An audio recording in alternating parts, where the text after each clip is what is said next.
What would happen if we each had an opportunity to experience and come to understand something outside of the things that are familiar to us? And what if that experience gave us the opportunity to re-examine what we know and perhaps even change our beliefs and perspectives? And what if, in examining our beliefs and perspectives, we changed our minds, even just a little bit? How would we then go about our lives differently? How would it change how we interact with one another? Allow me to share a story that might answer some of these questions. I'm a music teacher, and each year students in my classes represent around 60 to 70 different nationalities. Several years ago, I had a student named Mimi. Mimi was not very interested or engaged in what we were doing in our music class, and she participated somewhat minimally. So despite my best efforts and the usual things that teachers do to try to help students become more engaged, I couldn't quite get Mimi involved in the way that I had hoped. But I knew that Mimi went to Bulgarian school in the evenings, and that her family worked very hard to stay connected to their roots, culture, and heritage. So I thought, maybe Bulgarian culture is the way for me to connect with Mimi and to help her connect with our class content. So I did some research, and I found a simple folk song from Bulgaria, which I then transcribed and wrote out parts for the instruments in our music class. I passed it out to the students with no explanation other than we were going to look at some music from Bulgaria. So I'd like to pause for a moment in this story and invite some student musicians to come join me on stage and play this song for you. Students, please join me.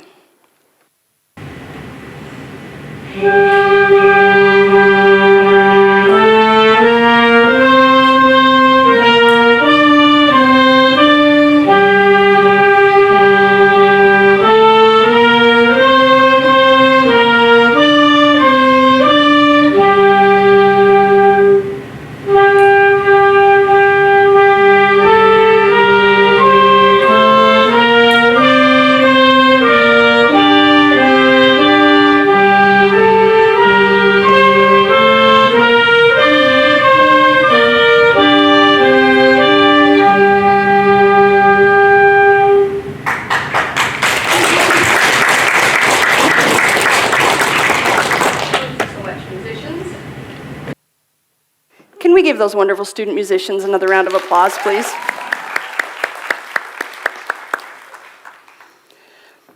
So, back in our music class with Mimi, after we had spent a few minutes learning to play that song you just heard, at the end of that class that day, an unprompted and spontaneous discussion started amongst the students in the class, and it went something like this.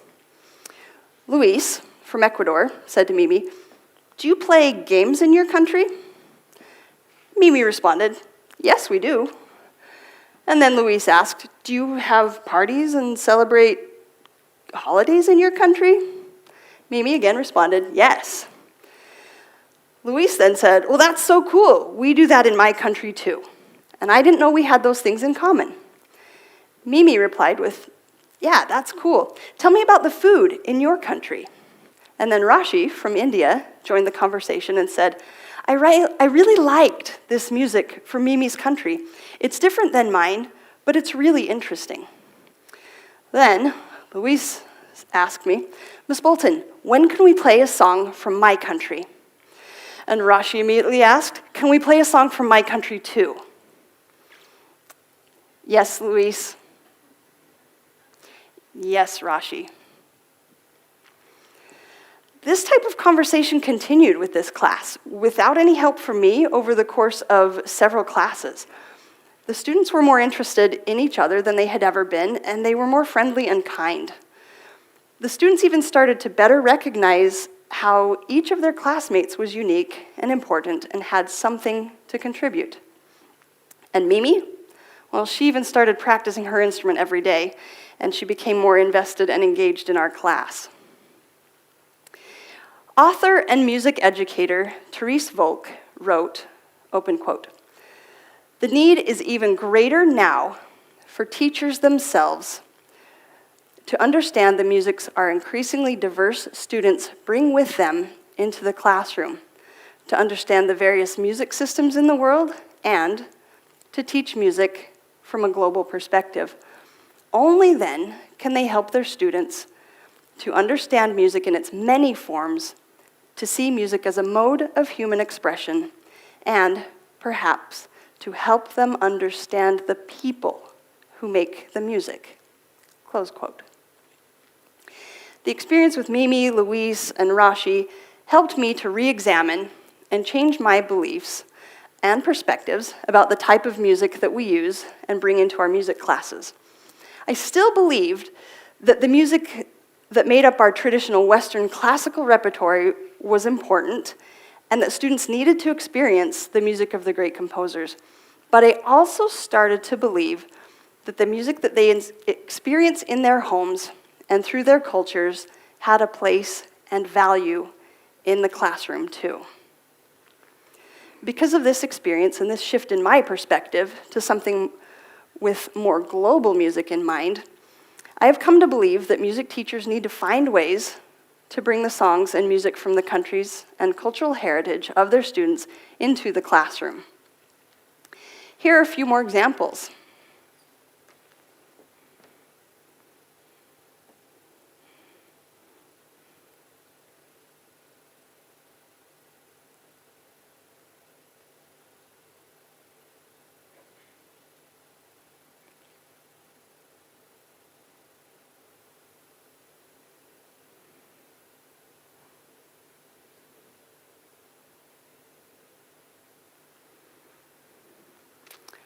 I'll bet each of you were looking for music from your country. Music educator, composer, and conductor Mary Gertz was speaking specifically to music educators, but I believe that what she said applies to all educators and to all people in a position of leadership or influence.